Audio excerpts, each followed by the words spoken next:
እየፈካና ዳጣም እንደዚሁ አባቷን ከስንት ጊዜ በኋላ የምርመራ ውጤቱ ስላረጋገጠላት ሁላቸውም ቤተሰቦቹ በደስታ ፈንጠዝያ ውስጥ ናቸው። ለደስታቸው ማሟሟቂያ የሆናቸው ዘንድም ወይን ታዟል። ታዲያ ወይናቸውን እየተራጩ እርስ በርሳቸው ሲጨዋወቱ ሳለ አቤጌል ምን ተፈጥሮ ነው ናታንና ዳጣን ተጣበሱ ይሆን የሚል ሀሳብም ነበረ። ሰላምም አቶ ደረጀ ላይ የምታያቸው የደስታ ምንጭ ምን ሊሆን ይችላል ውዝግብ ውስጥ ከተዋታል። እንዲህ የተዘበራረቀ ስሜትን የሚያስተናግዱት ቤተሰቦች የደስታ ምንጩ ምንድን ነው ይህን ነገርን በማለት ወይዘሮ ማርታ ለመስማት ጓጉተዋል። የደስታ ምንጭ ልጄን ብለው አንደበታቸው ተያያዘ። እውነታውን ለማፍረጥም ከበዳቸው። እርስ በርሳቸው ቤተሰቡ መተያየት ይጀምራሉ። ወይዘሮ ማርታ ነገርን ለምን አቆምከው እየጠበቅንህ ነው በማለት በጉጉት እየተጠባበቁ ነው። ዳጣ ግን ከፍተኛ የሆነ ፍርሃት ውስጥ ገብታለች። ምክንያቱም ወይዘሮ ማርታ ከትዳሯ ውጭ እንዲህ አይነት ነገር ቢፈጠር እንደማትቀበል ስትናገር ሰምታለችና ታዲያ በድንጋጤ ወዲያውኑ የዘየደችው ዘዴ ቢኖር ይሄው እናት ልጅህ በማለት ውሃን ወረወረችለት። ውሃንም አቀፋት።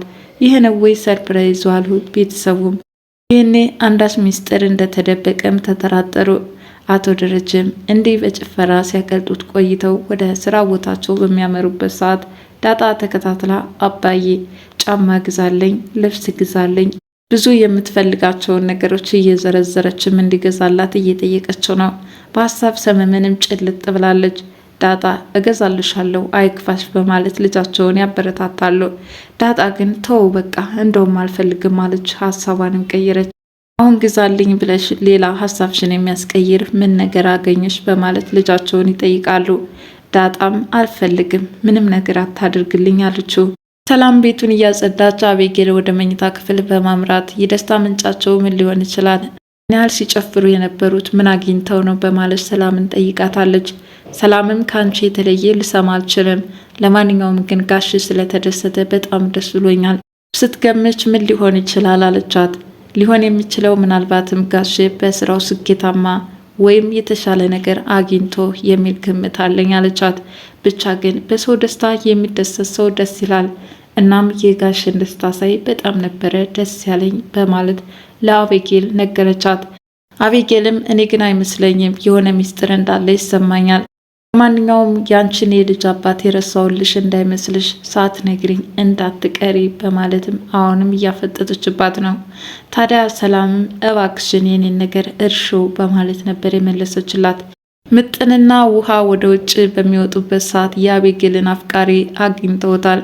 ይህ አፍቃሪ ብዙ የተለያዩ ነገሮችን ልጆችን እየተናገረ ሲያዝናናቸው ቆይቷል። ውሃ ለምትሰማቸው ነገሮች ደንታ ቢስ ናትና ምን እያወራ እንደሆነ ሊገባት አልቻለም። ምጥን ግን ተመስጣ እያዳመጠችው ነው።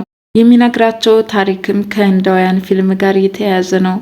ሆኖም ምጥን በጣም ደስ የሚል ታሪክ አጋራህን በማለት እያመሰገነችው ነው። ውሃ በበኩሏ ዳጣ የህንድ ፊልም ማየት ትወዳለች፣ እኔም አብሬ አያለውኝ፣ እንዲህ የነገርከን ታሪክ በጣም ደስ ይል ነበር አለችው። በስከ መጨረሻም ወደ ቤታቸው ሲመለሱ ለአቤጌል መልእክት ማድረስ እንዳለባቸውም ነግሯቸዋል። በጣም እወድሻለሁ፣ ናፍቀሽኛል፣ ፍቅርሽ እንደ ጅረት ወንዝ ሞልቶ እየፈሰሰ ነው በማለት ይህንን በቀጥታ ማድረስ እንዳለባት ለውሃ ነግሯታል። ውሃ ይህንን ለመናገር እየሮጠችም ወደ ቤት ከሰተች። ናታንም ከዳጣ ጋር ያለውን ቅርበት ለማጠናከር እየሞከረ ነው። ዛሬ ላይ አብራው እንድትቀመጥና አንዳንድ ነገሮች ሊያጫውታት እንደፈለገም ይገልጽላታል። ዳጣ አቤጌል ትወድሃለች ለምን አታፈቅራትም ማለትም የፍቅር ጥያቄዋን አትቀበላትም የሚል ጥያቄ ማነሳችለት። ናታን በፍጹም ከሷ ጋር ምንም አይነት የፍቅር ግንኙነት እንዲኖረኝ አልፈልግም፣ ይልቁንስ የሚወዳት አንዲት ልጅ አለች አለ። ጣቱንም ወደ እሷ ቀሰረ። ናታን እኔም እኮ አልጠላህም እወድሃለሁ አለችው። ገና ይህንን ቃል ሲሰማ ናታን በተመስጦ ጭልጥ አለ። ክፍል ውስጥ ቆይታለትም የፍቅር ጥያቄውን በደንብ እንዲያስረዳት የጓጓም ይመስላል። ነገር ግን ዳጣ ይህንን ለማስጨረስ ፈቃደኛ አይደለችም። ክፍሉን ለቃም ትወጣለች። በዚህ ሁኔታ እየተምሰለሰለ አቤጌል መታ እንደተለመደው እርሱን ወደ እርሷ ለማማለል እየሞከረች ነው። በዚህ ሁኔታ እያለች ውሃ የተላከችውን መልእክትም ተናገረች። አቤጌልም በጣም ተበሳጨች። እንዴት ከሰው መሀል እንደዚህ አይነት ነገር ትናገራለች? ከነገርሽኝም ብቻዬን ነበር እንጂ አለች። እርሷ በከፍተኛ መደናገጥ ትግባ እንጂ ለናታን ግን ምንም አልነበረም። ሂጂና መልእክቱን አድርሽ ብሎ ስላዘዘኝ ነው፣ ሌላ ምንም ያደረግኩት ነገር የለም አለቻት። ታዲያ እንዲህ እየተንጨረጨረች እየተናደደች ሳለ ውሃ በጥፊ ደረገመቻት።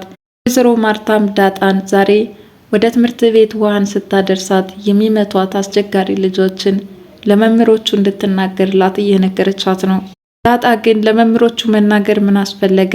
እኔ ቀጠቅጣቸዋለሁ አለቻት። በእርግጥም ዳጣ እንዲህ አይነት እርምጃ እንደምትወስድ ለአቤጌል ቢሆን ቃል ገብታላታለች።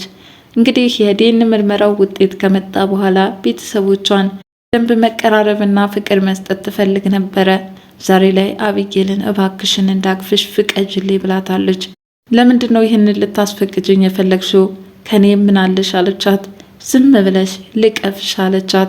ቀጥሎም የሚያስቸግሩሽ ወንዶች ካሉ እቀጠቅጥሻለሁ አለቻት።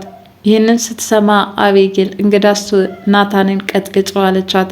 እርሱማ የቤተሰባችን አባላት ነው፣ ሌላ የውጭ የሚያስቸግርሽ ካለ ግን አታስቢ፣ የሚገባውን ዋጋውን እሰጠዋለሁ በማለትም ዛተች።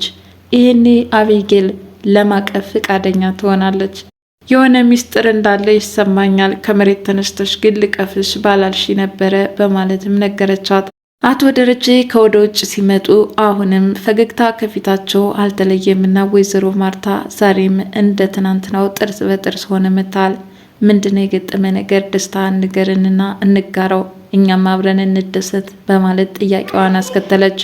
አቶ ደረጀም ገና ከውጭ መምጣታቸው ስለሆነ ስለሞቃቸው ወደ ውስጥ ገብተው ልብስ መቀየር እንዳለባቸው ተናግረውም ተመልሶ ይመጣሉ። በሆነ ጊዜ ያጋጠመውን ትውስታም እያወራላቸው እያንዳንዳቸው እየተሳሳቁ ደስ በሚል ሞቅታ ውስጥም ነበሩ።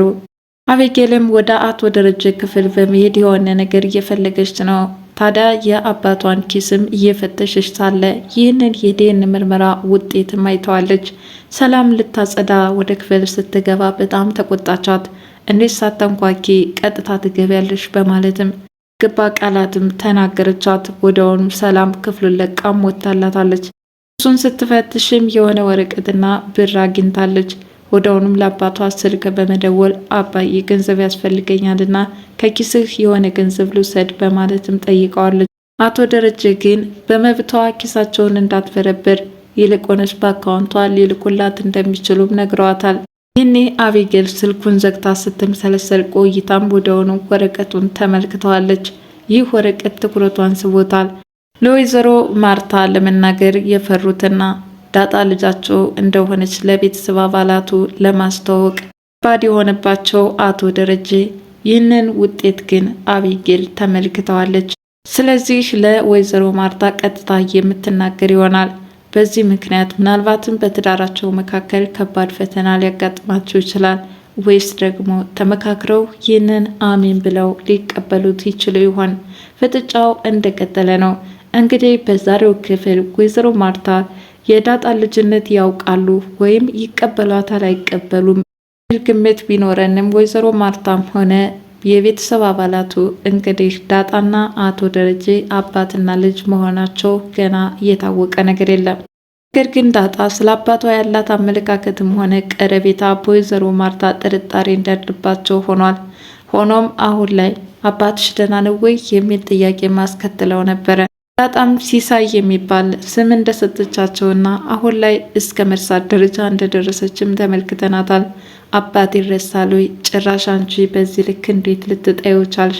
ያህል አባቶች መስዋዕትነት እንደሚከፍሉ ለአባት የሚገባው ክብር መሰጠት እንዳለበት፣ ሆኖም ግን አንቺ አባትሽን እስከ መርሳት ደረጃ ደርሰሻል፣ ይህ በፍጹም መሆን የለበትም በማለት ወይዘሮ ማርታ ዳጣን መክራታለች። ዳጣም እናትስ የሚል ጥያቄ አስከትላ ነበር። እናትማ እናት ናት። እርግዝና ወቅት ጀምሮ ወልዶ እስከ ማሳደግ ደረጃ ድረስ እናት መቼም ልትከዳ አትችልም በማለት ለዳጣ አስረድተዋታል። እንግዲህ በዛሬው ክፍል 26 ይህንን ይመስል ነበረ። በቀጣይ ቪዲዮ እስከምንገናኝ መልካም ጊዜ ይሁንላችሁ እያልኩ ለቻናሌ አዲስ የሆናችሁ ላይክ፣ ሼር፣ ሰብስክራይብ በማድረግ ቤተሰብ እንድትሆኑ በትህትና ጠይቋችሁ። ባይ ባይ።